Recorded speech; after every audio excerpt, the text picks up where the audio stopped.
What's up, everybody? Happy Thursday. Happy New Year coming up. Lots of love to all the folks out there. Oh, what a wonderful day. It's kind of rainy. A little rainy. And we've got my old Ford is staying in the dry.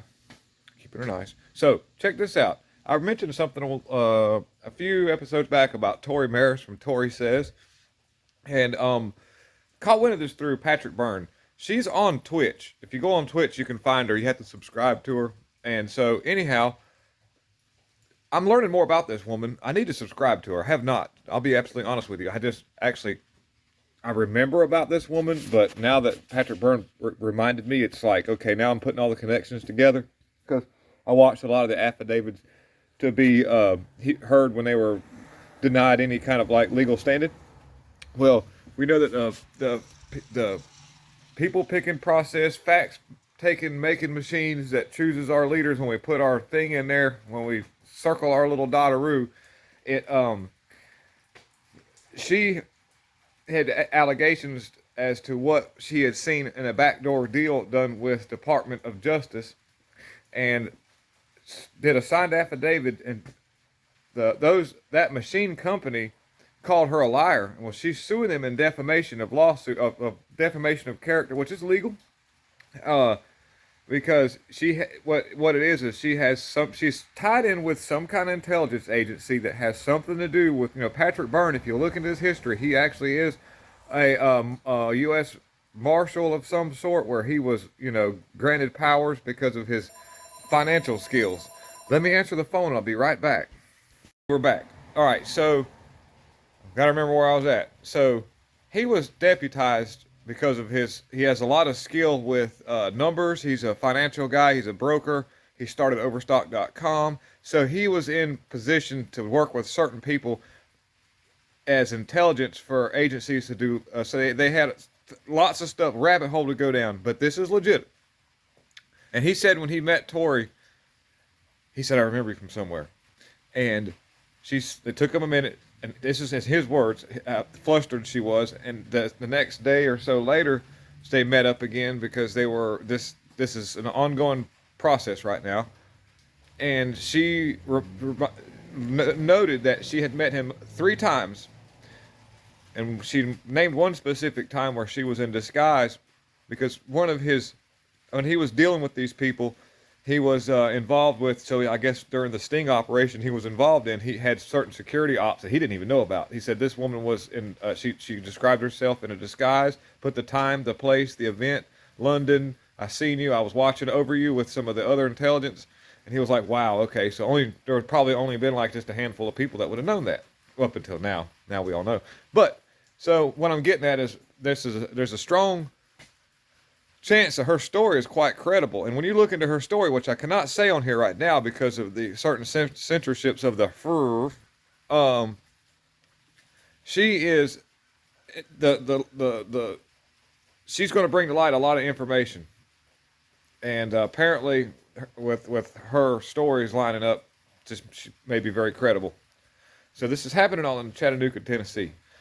And if you go on the not locals, but Twitch, you'll find her. I pulled her up, but I have to subscribe to it. So I've got to look into that. Let me do that just because I want to see what's going on with that.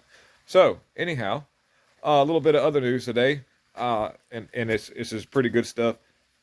And yeah, Representative Lauren Boebert. Oh, I got a lot of love for her. She's got some killer energy in Congress, man. She's showing them people. She's like, look, I'm a girl. I'm tough. You ain't going to talk junk to me.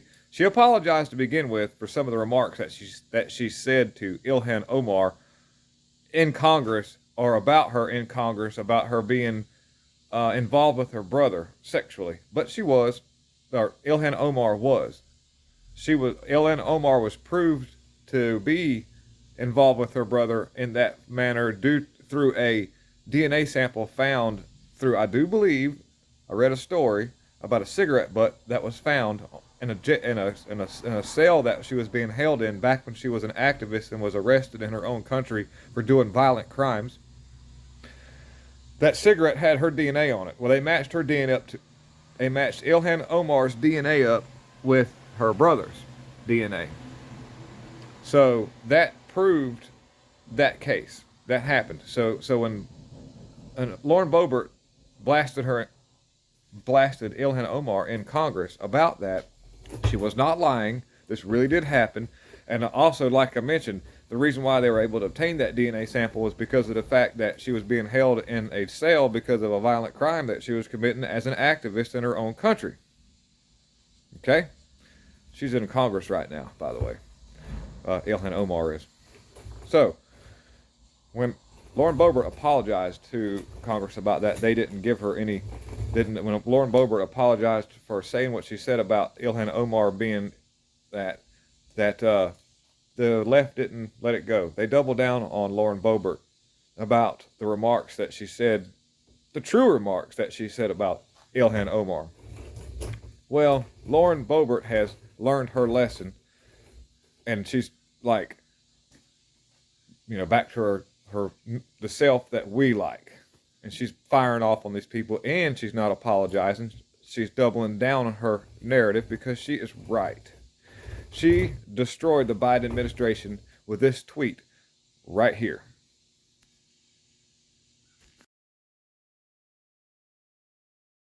That tweet, that word that she spelled out that I can't even say, is actually what Biden was going when he was supposedly running as whatever you want to call he's trying to do right now. He was going off and going, if you remember the rant he was going on, he's like, I think he had a stroke or his brain like broke on stage right then because he was talking, and all of his words ran completely together, and he stumbled over every word to make this jumbled up sentence that made absolutely no sense, and he just walks off stage. He broke. And he had a stroke right in front of us, y'all. So, Lauren Boebert, keep up the good work, keep up the fight. We support you 100%. We got your back. When you stand your ground, we're right here with you. We got your back. So, lots of love to everybody. Yeah. So anyhow, and back in Wisconsin, we're up here in Wisconsin. Let's talk a little bit about that. Michelle Branchton, Patriot, whoop whoop, and Michael Gableman seem to be somewhat toting the load up there in Wisconsin. I also know that Wendy Rogers is working hard in Arizona. So I have no reason to distrust Wendy Rogers. She claims that Boebert, that Bronovich is not Don DeLuise. She claims that. I believe it. I've debunked it, so that was my fault for the mistaken. I couldn't tell. Anyways, and that he's doing something, so stuff's going on behind the scenes. But in Wisconsin, Michelle Branchton is demanding answers from the WEC, which is Spritzer's mess, about who had access to voter rolls. And so to kind of fill you in on what's going on with that, we know about a database that was developed under the table on the back doors, and it took a lot to build this database. Took a lot of money.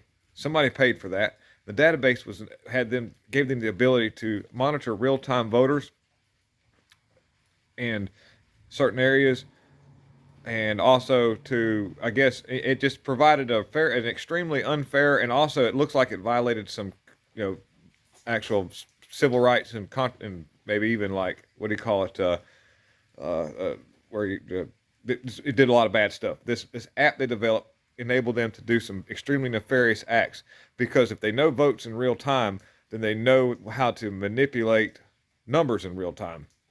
I'm not saying anything happened. I'm just saying they just want to know what's going on. So this is all speculatory, but it is things to know about. So I'll link that in the description so you can read a little bit more about it. But they had somebody go in there, a software developer come in there. It usually takes years to built this thing in a matter of months.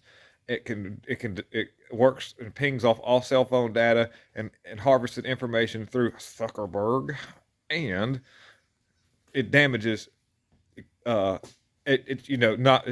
doesn't give anybody a fair vote or a fair choosing. All right. So anyhow, that's all alleged, by the way. Yeah. Marjorie Taylor Greene kicking butt too.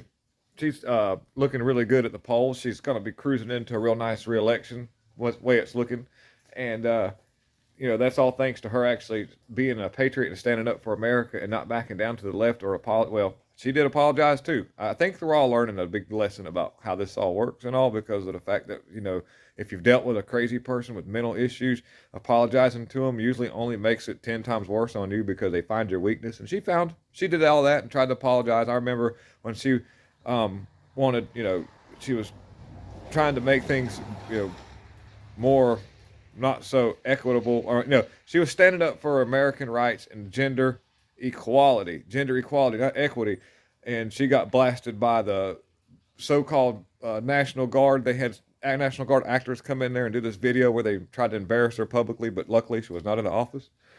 And so she's been catching a lot of flack, but I'm gonna tell you what, she's been putting it out there though. She learned right quick after she tried to apologize for her actions. They doubled down, so she doubled back down and redoubled down, and she's been all over AOC. She's been really jumping on her, and she's made AOC like cry a couple of times. So that's really good. I enjoyed seeing that.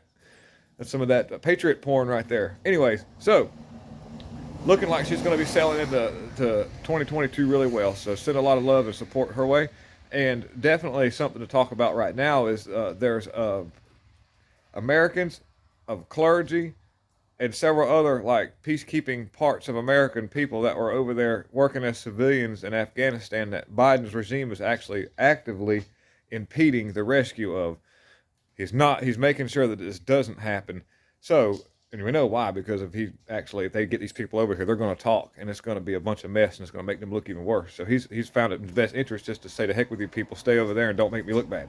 So anyhow, we'll wrap it up real quick. Got a lot more work to get out. Just wanted to get some news out and let you know that things are happening big time. You need to keep your eye on Tory from Tory Says. Look her up on Twitch. And Chattanooga, Tennessee lawsuit. This is a sleeper lawsuit nobody's talking about, but it's going to be one of the biggest lawsuits because it's going into federal court, and she is an intelligence officer of some sort, so there's a lot of credibility behind her witnessing. So I can't wait to see what happens from this, y'all. Lots of love, and God is in control. And I got some episodes coming out on This Way Network. Me and Shannon Fox and I are working together from Devoted Patriots and are doing a weekly show, and it's going to be have content of just current events. You're going to see us react to videos. You're going to see how we tick, what we think about. We're going to help the movement. We're going to be working for a patriot narrative. So yeah, be looking for that on This Way Network, and it's involved with Michael and Romeo from the Michael and Romeo show. I think we'll be coming out next week or so. I'll have to find the exact date, but I'll post that later. Thank y'all so much. Lots of love, and definitely God is in control. Bye.